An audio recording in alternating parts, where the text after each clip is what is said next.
또가 대체 언제까지 시달려야 되노?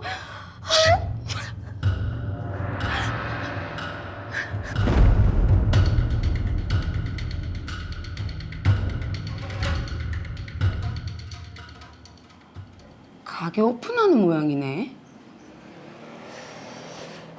고깃집이라. 뭐 우리 가게에는 별 지장 없겠지 뭐. 어머, 안녕하세요. 저 건너편에 개업해서 떡 좀 가지고 왔습니다. 아, 네. 저 근데 보니까 우리 가게랑 메뉴가 좀 겹치는 것 같던데. 근데 저희는 양고기만 파는 거여서 크게 문제될 건 없습니다. 잘 좀 부탁드릴게요. 네.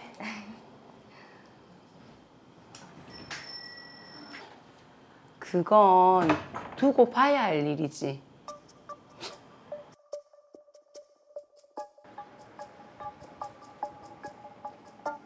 아씨, 또 가.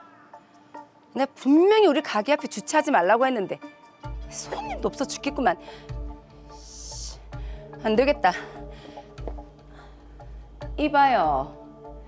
내가 분명히 우리 가게에 피해 주지 말라 그랬죠. 죄송합니다. 손님이 너무 많아서 저희가 손님들한테 한 번 더 얘기를 드리겠습니다. 잘 좀 해주세요.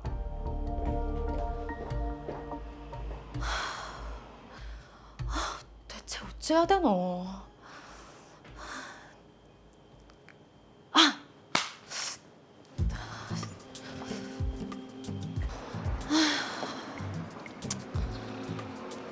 아이고.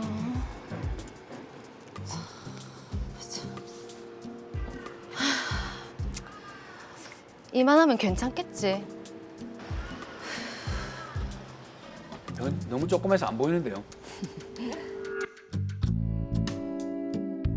진짜 죄송합니다. 하지만 전 몰려드는 손님들을 모두 통제할 수는 없었고 결국 근인 식당의 불편은 해소되지 않았습니다.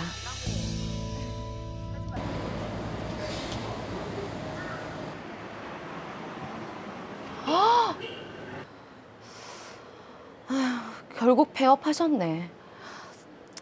설마 우리 집 때문은 아니겠지?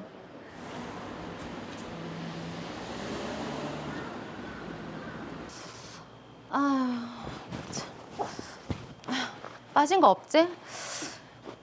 그럼 나도 이제 문 닫고. 누구지? 모르는 번호인데. 여보세요? 어이, 로아. 누구세요? 나 그림. 그런데 무슨 일로? 내가 니 때문에 가게도 망하고 신경쇠약까지 걸리고. 아니, 그게 왜 저 때문이에요? 뭐라고? 그러면 맨날 남의 집 앞에 차 대놓고 그러는데 누가 우리 집에 고기 먹으러 오노? 지금 말 다 하셨어요. 아니, 다 못했다. 술에 취한 채 욕설을 퍼붓는 전화는 한참 동안 계속됐습니다. 그런데 또가 진짜 내한테 무슨 억하심정 있는 모양이네. 계속 전화가 오시나 보네요. 여보세요? 야, 이씨. 어이구. 내가 니 때문에 망했는데 니 가만 안 둘 거다. 진짜 찾아오는 거 알겠지? 아니, 이러다 진짜 무슨 일 낼 것 같은데. 그날 이후 홍 사장은 매일 밤마다 저한테 전화를 걸어 욕설을 퍼부었습니다. 겁이 난 전 전화를 받진 않았지만 홍 사장은 수십 회에 걸쳐 전화를 걸었다 끊기를 반복했습니다.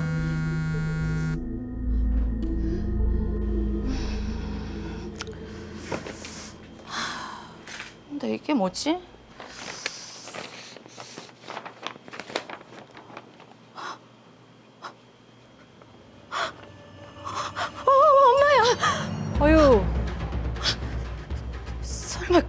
고깃집 사장? 갈수록 심해지는데요. 도저히 안 되겠다. 일단 신고부터 하자.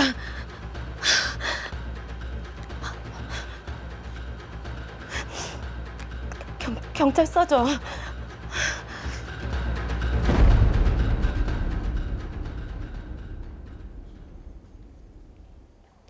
네, 김초롱 씨가 계속되는 전화와 협박에 정말 무서울 것 같아요. 그렇습니다. 일단 신고는 해놨으니까 사건 정리부터 빨리 하겠습니다. 음식점을 개업한 김초롱 씨는 건너편에 유사 업종을 운영 중인 홍진주 씨와 인사를 나눴습니다.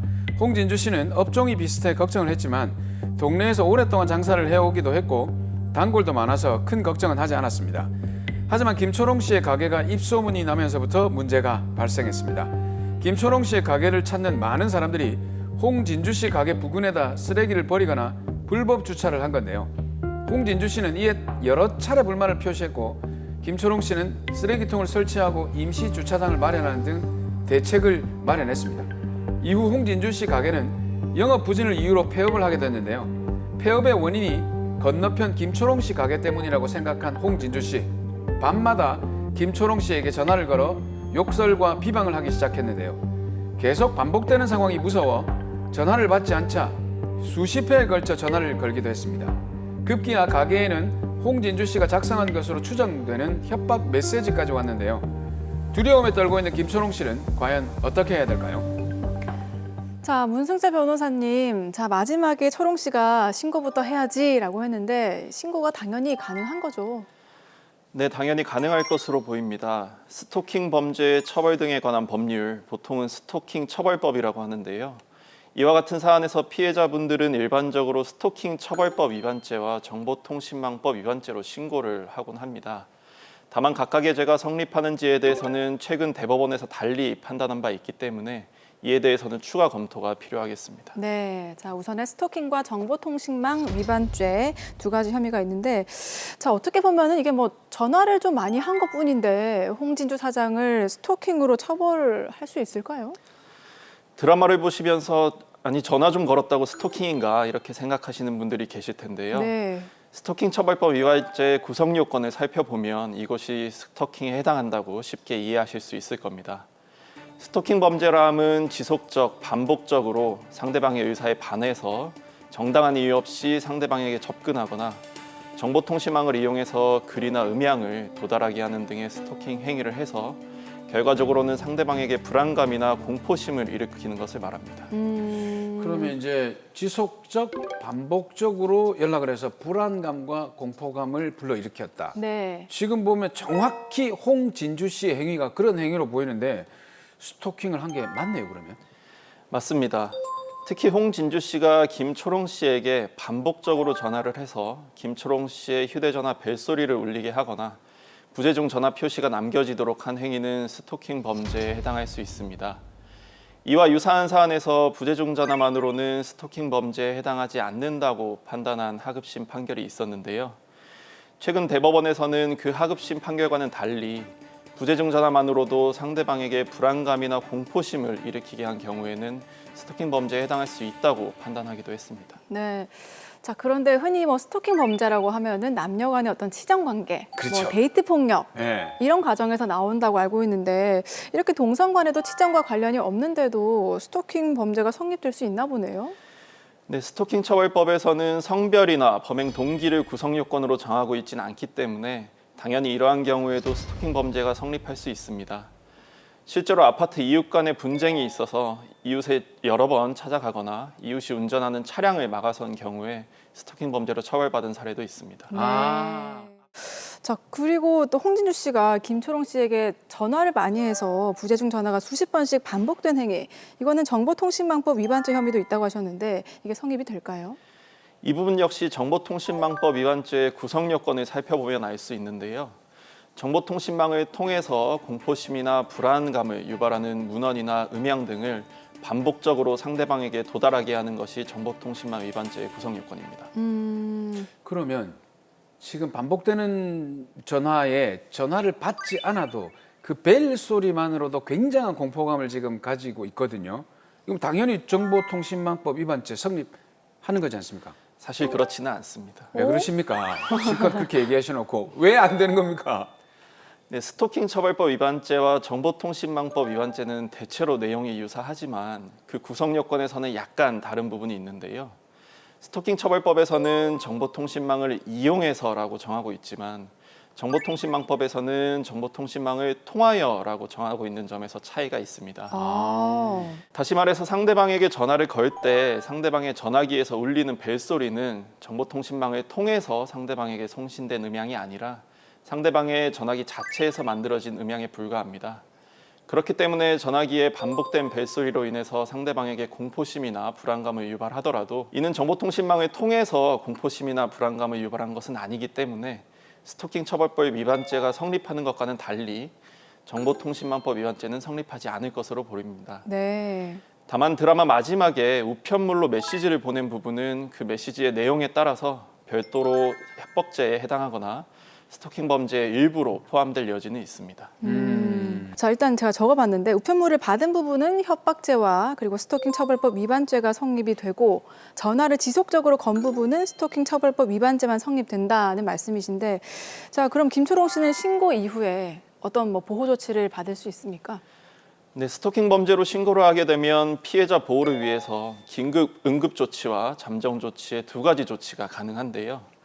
긴급 응급 조치는 스토킹 행위가 지속적, 반복적으로 행하여질 우려가 있고 스토킹 범죄의 예방을 위해서 긴급을 요하는 경우에 경찰관이 직권이나 또는 피해자의 요청을 받아서 실시할 수 있습니다. 네. 자, 먼저 그럼 긴급 응급 조치의 내용 저희가 좀 알아봐야 될 것 같아요. 네, 긴급 응급 조치로는 피해자나 그 주거를 기준으로 100m 이내로 접근을 금지하는 것과 피해자에 대한 전기 통신을 이용한 접근을 금지하는 것 두 가지 조치가 가능합니다. 그러면 남아있는 그 잠정 조치에는 어떤 게 있습니까? 잠정 조치는 스토킹 범죄가 재발될 우려가 있다고 인정되는 경우에 검사가 직권이나 혹은 경찰의 신청을 받아서 청구할 수 있는데요.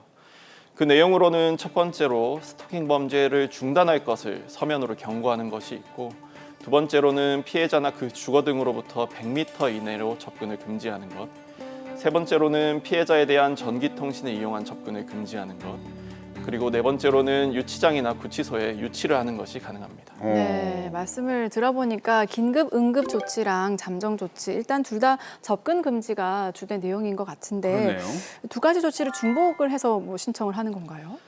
보통 실무에서는 경찰관이 스토킹 신고를 받고 현장에 출동을 하면 접근 금지를 내용으로 하는 긴급 응급 조치를 먼저 실시하고요. 네. 경찰이 검사에게 긴급 응급 조치의 사후 승인을 신청하면서 그와 동시에 접근 금지를 내용으로 하는 잠정 조치도 함께 신청을 합니다. 자, 이게 접근 금지랑 또 굳이 같은 내용으로 지금 잠정 조치까지 중복해서 신청해야 되는 이유가 따로 있습니까? 두 가지 조치를 중복해서 신청하는 이유는 긴급 응급 조치와 잠정 조치의 기간이나 그 위반의 효과가 다르기 때문입니다. 네. 접근 금지를 기준으로 설명하자면 긴급 응급 조치는 최대 1개월까지만 가능하고 위반 시에도 1,000만 원 이하의 과태료가 부과되지만 네. 잠정 조치는 기본 2개월이고 추가로 2개월씩 2회, 총 6개월까지 연장이 가능하고요. 이를 위반할 경우에는 2년 이하의 징역이나 2천만 원 이하의 벌금에 해당하는 형사처벌을 받기 때문에 쉽게 말씀드리자면 잠정 조치가 더 강한 보호 조치라고 볼 수 있습니다. 그러네요. 예. 다만 법원에서 잠정 조치 결정을 하는 경우에는 같은 내용의 긴급 응급 조치는 효력이 상실되기 때문에 결과적으로는 두 조치가 중복해서 적용되지는 않습니다. 그럼 지금 김초롱 씨 같은 경우는 신고를 해서 경찰이 긴급 응급 조치를 해주면 네. 뒤에 이 잠정 조치까지 받아내야 되겠네요. 맞습니다. 법원에서 잠정 조치 결정을 하는 경우에는 그 기간을 기본적으로 2개월로 정하기 때문에요. 2개월이 지나기 전에 기존의 잠정 조치의 기간이 연장되지 않으면 기존 잠정 조치의 효력은 상실합니다. 따라서 김초롱 씨의 입장에서 홍진주 씨의 스토킹이 계속 걱정이 되시는 상황이라면 2개월이 끝나기 전에 잠정 조치를 연장해달라고 요청을 하실 수 있습니다. 자, 그런데 만약에 추가 연장을 해야 되는 상황이 왔는데 수사기관이나 피해자가 최초 잠정 조치 기간 2개월이 지난 것을 깜빡 잊어버렸다. 이렇게 되면은 기존 잠정 조치를 이렇게 연장할 수는 없는 건가요? 말씀하신 경우처럼 기존의 스토킹 범죄로 다시 잠정 조치를 청구할 수 있는지에 관해서 최근 대법원의 결정이 있었습니다. 최초 잠정 조치 기간인 2개월 내에 연장을 청구하지 않고 그 2개월이 지난 후에 다시 동일한 기존의 스토킹 범죄로 잠정 조치를 청구했던 사안에서 하급심 법원은 그 잠정 조치를 기각했던 사례가 있었습니다. 네. 이에 대해서 대법원은 최초 접근 금지 기간인 2개월이 만료된 이후에 새로운 스토킹 범죄가 발생하기 전이라고 하더라도 피해자를 계속 보호할 필요가 있을 수 있는데 만약 하급심 결정과 같이 잠정 조치 청구를 기각한다면 잠정 조치를 위해서 새로운 범죄가 발생하기를 기다리도록 요구하는 결과가 초래되기 때문에 기존 잠정 조치 이후에 새로운 스토킹 범죄가 없더라도 잠정 조치의 요건을 충족하기만 한다면 새로운 잠정 조치도 허용된다는 취지로 판단했습니다. 다만 이는 기존 잠정 조치의 연장에 준해서 허용을 하는 것이기 때문에 새로운 잠정 조치 결정은 2개월씩 2회에 하나여만 추가로 가능하다고 판단했습니다. 네. 자, 초롱 씨가 잠정 조치를 통해서 더 이상의 불안에 떨지 않았으면 좋겠다는 생각이 드는데 마지막으로 초롱 씨에게 한 말씀 해주시죠. 김초롱 씨, 홍진주 씨로 인해서 걱정이 많으셨을 텐데요. 빠른 신고와 함께 잠정 조치 결정을 받으셔서 홍진주 씨의 접근을 우선 차단하시기 바랍니다. 그리고 2개월이 지나기 전에는 가급적 연장 신청을 하셔서 홍진주 씨가 계속 접근하는 것을 막는 것이 좋을 것 같습니다. 그리고 더불어 민사적으로는 손해배상 청구도 가능하기 때문에 홍진주 씨의 스토킹이 계속된다면 이 부분까지도 고려해 보시기를 권해드리겠습니다.